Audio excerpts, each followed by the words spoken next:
We're here to talk about Draco Magi with Robert Burke. He co-designed this game with Richard Launius, and it is a very recent Kickstarter success. So I'm just going to hand it over to you. Tell us a little bit about Draco Magi. Well, Draco Magi is a dueling card game. It's a two-player game, and the premise is the Dragon King has died, and you are a Dragon Mage acolyte trying to rise to power. And the way they pick the next Dragon King is they have a contest to see who can control the dragons of the kingdom the best. That person becomes the next Dragon King. So what you're doing is you've got a bunch of dragon cards. There are two factions. There is the green faction, and then there is the gold faction. So each player is going to have a hand of dragon cards, like you see here: silver, brass, gold, green, brass, oriental, undead dragons, battle dragons. There's a whole bunch of great dragons in the game. And the artwork is all by Karem Bayet, who's an artist I just fell in love with and was an inspiration for the game itself, is his dragon artwork. But players are going to alternate playing dragons to different battlefields.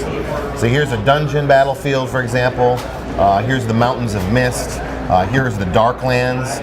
And every battlefield where you're placing your dragons has a different modifier. Some of them help certain dragons, some of them hurt dragons. So that kind of helps you determine where the best tactical locations are. And they all have a different colored gem as well. And that's how you win the game. If you collect 3 gems of a different color, 3 gems of the same color, or 4 gems of any color, you immediately win the game. So it's kind of an area control aspect to the game where you're really trying to be the first player to get that combination of gems to win and become the Draco Magi. So all these are double-sided as well. So you'll see when I flip that, it turned from blue to green. First, one of the dragons is a bronze dragon, and when I place him, I have the ability to flip that battlefield if I want. So when I do that, I can change the color of that gem. So I could do that to maybe stop my opponent from winning, or to help myself win, maybe I need a blue gem. So that's a dragon that has like a strategic ability. Some of the dragons have defensive abilities, some of them have ranged attack abilities, some of them have melee attack abilities. And the game is really kind of learning how to use those dragons to be the most effective to win the game. There's a couple different phases. There's a melee, ranged attack phase. When the dragons are flying in, if they have a ranged attack like this gold dragon does, he has a ranged attack of 2. There's a little icon there. As soon as I place him, I get to make a ranged attack against my opponent on the other side of that battlefield. Then there's a melee value on the top. After we place all our dragons and they're on the battlefields, then they're going to fight each other. And we add up all the melee values of every dragon on that battlefield, and we draw battle cards equal to that number.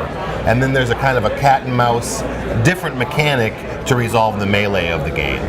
So the ranged attack is more random, and you're basically positioning your dragons for the final battle. And then the card play during the melee battle is more cat and mouse. You're trying to preserve your hand. You're trying to outwit your opponent during the melee phase.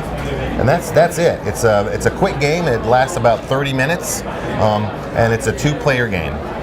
Okay, so just sort of some gameplay questions here. Yep. You were saying these things here, when do these actually get fought for? It's like, you know, I play cards, you play cards, and then we do everything? So what happens is we're going to all place our dragons first, and then once we go into the melee phase, whoever is the first player is going to pick any battlefield they want to fight on first.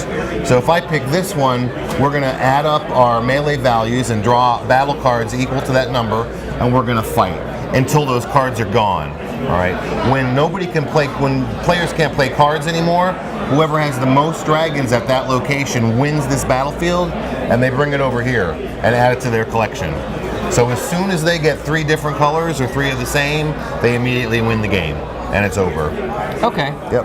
And I guess just on personal interest, you said that this has a different color on the other side. Is that open knowledge, or do you have to play that card to see? You have to play the card to see what's on the other side. Okay, so you could be taking a risk. Yes, and about half of them change the color, but about half of them change, that changed the color too.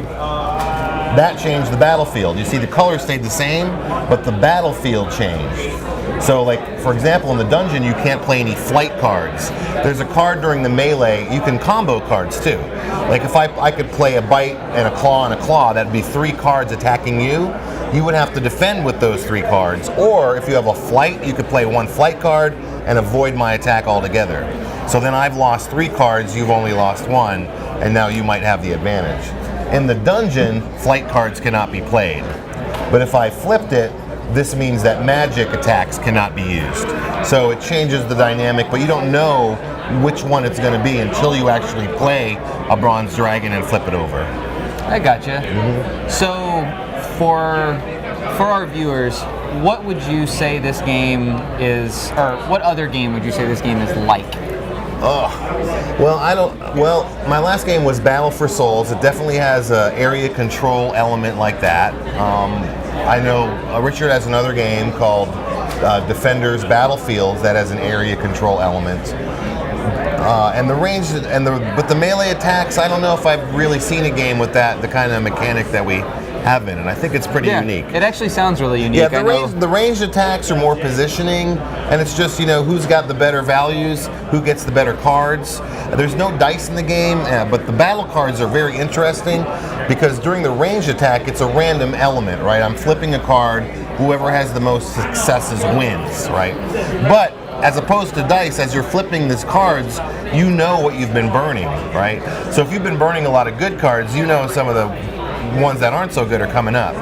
Or if you've been burning a lot of cards that haven't been so good, you know you're going to be flipping some cards soon that are good, right? So it's less random than dice, but it still is a random element during that range attack phase. Yeah, but you can mitigate it by playing smartly. Absolutely. If I know bad cards are coming up, I play a little more defensively. Right. If I know good cards are coming up, maybe I can take that risk. Right. Because I'm really hoping that card, because the odds are in my favor that something good's going to happen. And then there's a slight deck building element to the game too. Like at the beginning, there's a draft.